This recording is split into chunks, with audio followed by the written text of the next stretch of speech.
Are you dealing with tight hip flexors? This is how you get rid of that tightness. Before I show you these exercises and stretches, there's one simple test that I want you to do. I do this all the time with my patients, and they're absolutely shocked on how fast and effective these exercises are. All I want you to do is lift your knee up as high as you can. If you need to hold on something, go for it. But just have a really good understanding of what you feel in your hips. Make sure you try to bring the knee up as high as you can. You may feel some tightness, discomfort, heaviness, doesn't matter. Just have a good understanding of what you feel. Because after you do these stretches and exercises, I want you to come back and see how much more range of motion and improvement you feel. And if you feel a massive improvement, drop a comment down below so that other people that are in your same situation understand how well these work.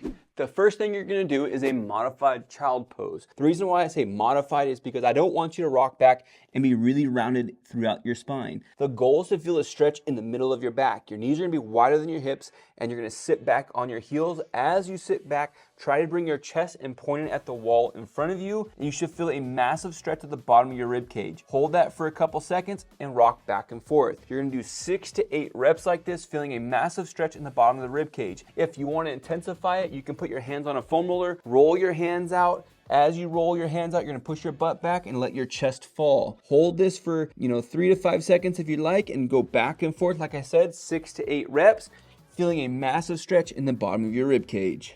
From that modified child pose position, you're gonna go right into modified shoulder taps. Keep those knees nice and wide. Walk your hands out a little bit further. Tuck that pelvis. You're gonna take your right hand and tap the opposite shoulder. You're gonna switch after 3 seconds. It's very important that you feel your core working the entire time. If you don't feel your core working, more than likely what you're doing, you're either arching your lower back when you do this exercise, or you're shifting through your lower back. Neither of those are gonna help you, so make sure you brace that core and hold for 3 seconds. If this is too easy, you can go into something a little bit harder, which is a full shoulder tap up in a push-up position. From here, make sure you push the ground away, tuck that pelvis, and tap the opposite shoulder, holding for 3 seconds again. 6 to 8 reps, embrace the burn. If you feel tightness in your hip flexors as you do any of these exercises, stop. It's only gonna make it worse. It's not gonna help you. You may be wondering how these exercises are gonna help your hip flexors. I'll be explaining that at the end of the video. But our next exercise is going to be what we call a knee push. You're gonna lay flat on your back. You're gonna bring both knees up. Keep your head down. I don't want your chin up in the air. Bring that chin down. From there, you're gonna try to push your knees away from your body. The goal is to try to resist that movement. Bring your knees up as high as you possibly can, and then push. You're gonna hold for 5 seconds. When you're doing this, you should feel your core doing all of your work. I do not want your hip flexors doing any of the work. So if you feel a ton of tension right here, stop and regress it. And what you're gonna do is just bring your knees even closer to your chest, hold that position, and try to push away. Feel your core burning the entire time. And if that's still too hard, you can lift your head and push. Again, we're gonna do 5-second holds, 6 to 8 reps. You should feel your core seriously working in this exercise.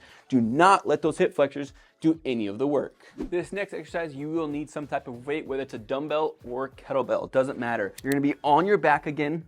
You're gonna have that weight up towards the ceiling. It is really important that you keep your back flat the entire time. And when I say back flat, I want you to accomplish that by bringing your ribs down. I don't want you to roll your pelvis. So you think of it as a mini crunch. From there, you're gonna keep that mini crunch and you're gonna reach back as far as you possibly can without letting yourself lose that position and letting your back arch. Keep those ribs down as long as you can. If you feel like you're gonna lose that position, just stay within that range of motion that you can control. You wanna do 6 to 8 reps with the goal of eventually being able to get all the way back without letting your back arch.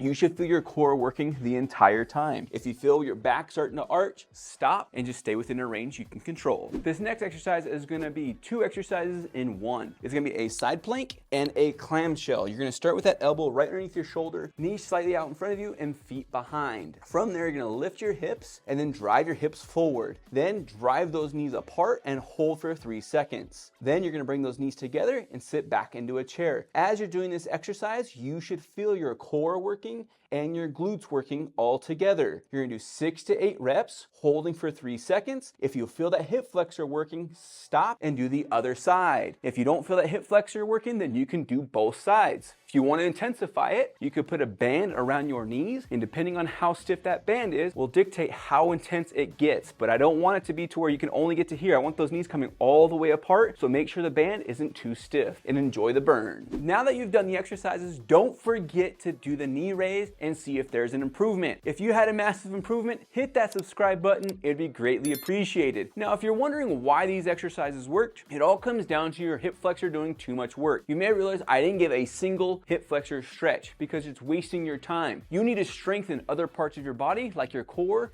and glutes to take pressure away from the hip flexor. So sitting there stretching your hip flexor, it's not gonna get better. Do these exercises that I showed and you'll feel a massive improvement. If you have any questions for me, drop a comment down below. Until next time, keep moving and enjoy the rest of your day.